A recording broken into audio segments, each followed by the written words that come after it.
Assalamualaikum warahmatullahi wabarakatuh. Hari ini saya akan mereview pengelompokan tingkat pemahaman kurikulum berbasis KKNI menggunakan metode Edge-Means Clustering yang ditulis oleh Saiful, lalu Nisa Dienwati Nuris, dan Yudhistira.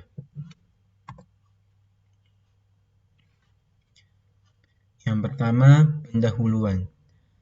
Pada zaman revolusi industri 4.0, kuantitas bukan merupakan suatu tolak ukur dalam mencapai kesuksesan pada suatu perguruan tinggi, tetapi bagaimana perguruan tinggi menciptakan pembaharuan yang dikembangkan oleh sumber daya yang bermutu. Untuk membentuk sumber daya yang kreatif dan adaptif akan teknologi, maka perguruan tinggi harus menyesuaikan fasilitas sarana dan prasarana bidang teknologi informasi dan rekonstruksi kurikulum pendidikan tinggi dengan strategi human digital dan kemahiran berbasis digital. Dengan adanya kerangka kualifikasi nasional Indonesia, perguruan tinggi diminta bisa menghasilkan persamaan mutu lulusan untuk meningkatnya keandalan para pemangku kepentingan terhadap mutu dan kepentingan tenaga kerja serta dapat bersaing secara lebih luas. Akan tetapi, semenjak digulirkannya Peraturan Presiden Nomor 8 Tahun 2012, terdapat indikasi ketidaksesuaian kualifikasi dalam standar kompetensi lulusan perguruan tinggi dengan realita yang terjadi di Indonesia.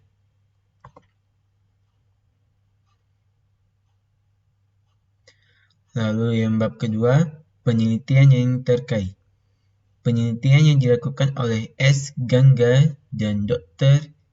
Temeyapan pada jurnalnya membahas tentang pengelompokan data menggunakan algoritma K-means untuk menemukan kemungkinan terdekat dan mengelompokkan kelompok yang serupa. Penelitian yang dilakukan hanya menggunakan validasi clustering Davis-Baldwin Index. Yang ketiga, algoritma Edge-Means. Langkah-langkah algoritma Edge-Means adalah sebagai berikut. Langkah 1, menyiapkan data pi dimensi yang ukuran sampelnya n. Langkah 2, menetapkan jumlah awal cluster menjadi K0. Standarnya adalah 2, yang harus cukup kecil. Langkah 3, menerapkan K-means untuk semua data dengan pengaturan K sama dengan K0. Beri nama cluster 0 yang dibagi. Langkah 4, mengulangi prosedur dari langkah 5 hingga langkah 9 dengan menetapkan I sama dengan 1, 2, sampai dengan K0. Langkah 5, untuk sekelompok CI, terapkan K-means dengan menetapkan K sama dengan 2. Beri nama cluster yang dibagi. Langkah 6, asumsikan distribusi normal P-dimensional untuk data HI yang terkandung dalam CI. Langkah 7, asumsikan distribusi normal P-dimensional dengan parameternya OI1, OI2 untuk CI1, CI2 masing-masing. Langkah 8, jika BIC lebih besar dari BIC model yang terbagi 2 dan diputuskan untuk melanjutkan pembagian.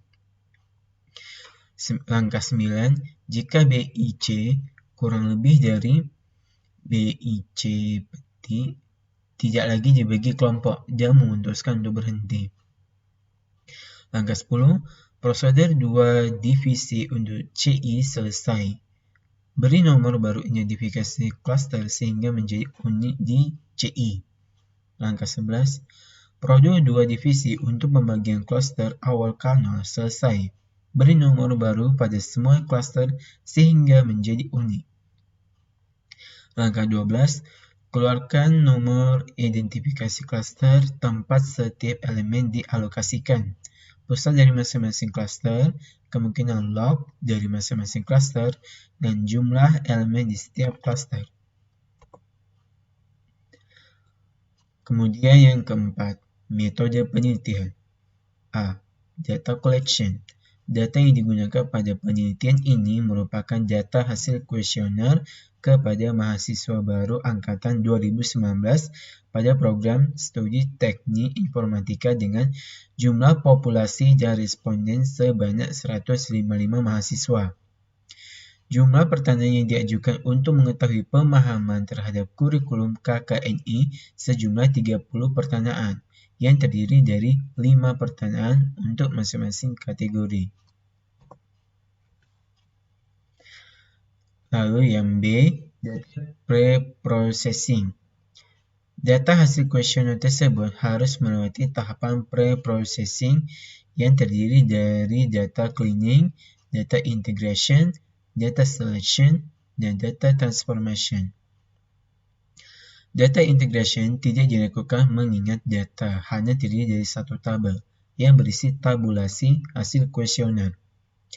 Atribut ini terdiri dari 30 pertanyaan yang merupakan indikator dari 6 parameter kurikulum KKNI yang terdiri dari Science pada atribut A1, A2, A3, A4, dan A5, Knowledge pada atribut B1, B2, B3, B4, dan B5. Know-how pada atribut C1, C2, C3, C4, dan C5. Skill pada atribut D1, D2, D3, D4, dan D5. Affection pada atribut E1, E2, E4, dan E5. Kompetensi pada atribut F1, F2, F3, F4, dan F5. Sedangkan data transformation tidak dilakukan karena data hasil kuesioner sudah dalam bentuk data numerik. Data mining. Tujuan utama dari algoritma ini adalah untuk memperkirakan K secara efisien dan menyediakan algoritma pengelompokan K-means yang dapat diskalakan ketika jumlah titik data menjadi besar.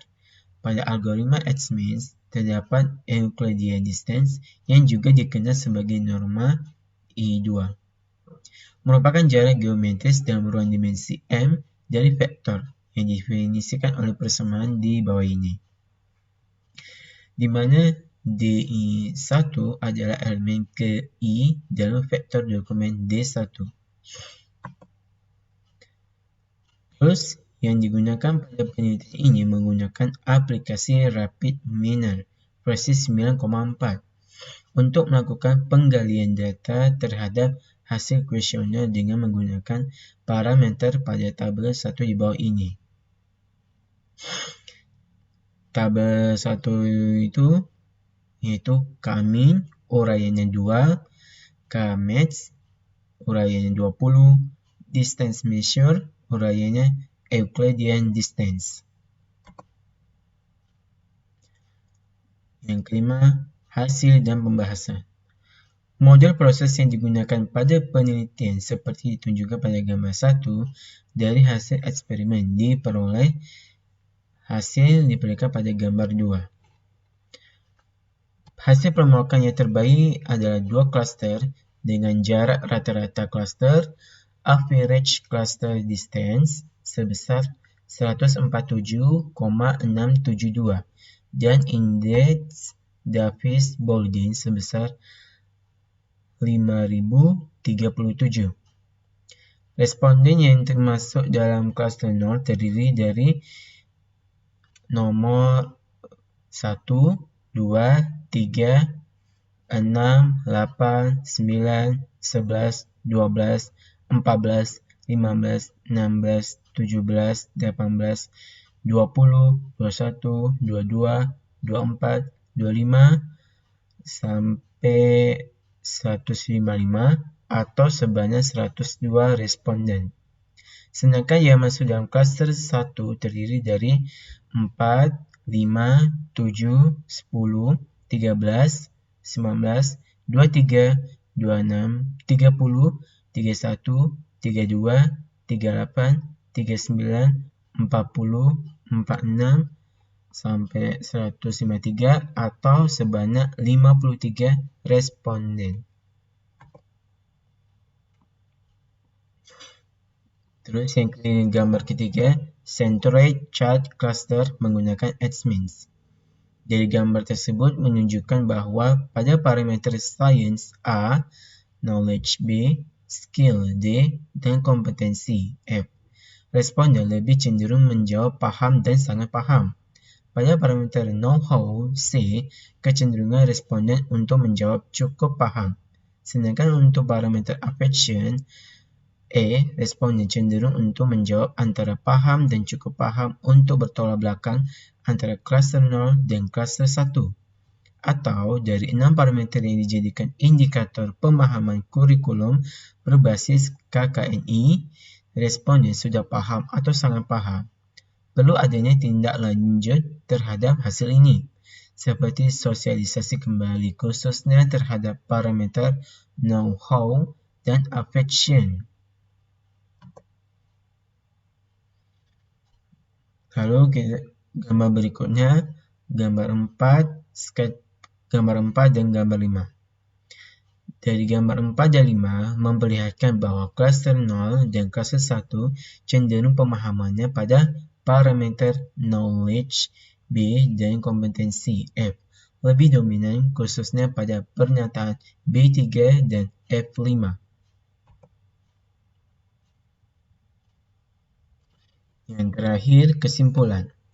Hasil dari eksperimen yang telah dilakukan dapat diketahui bahwa dengan menggunakan algoritma H-means dapat mengetahui kelompok data terhadap tingkat pemahaman kurikulum KKNI menggunakan tools RapidMiner. Hasil analisis menunjukkan kecenderungan yang berbeda terhadap pemahaman kurikulum KKNI di STMIK IKMI Cirebon, khususnya terhadap parameter know-how dan affection. Perlu adanya sosialisasi kembali dan peningkatan cara penyampaian kurikulum KKNI agar tingkat pemahaman di lingkungan mahasiswa dapat ditingkatkan. Sekian video ini yang saya sampaikan. Semoga video bermanfaat bagi kalian, untuk para dosen dan mahasiswa lainnya. Saya akhiri. Assalamualaikum warahmatullahi wabarakatuh.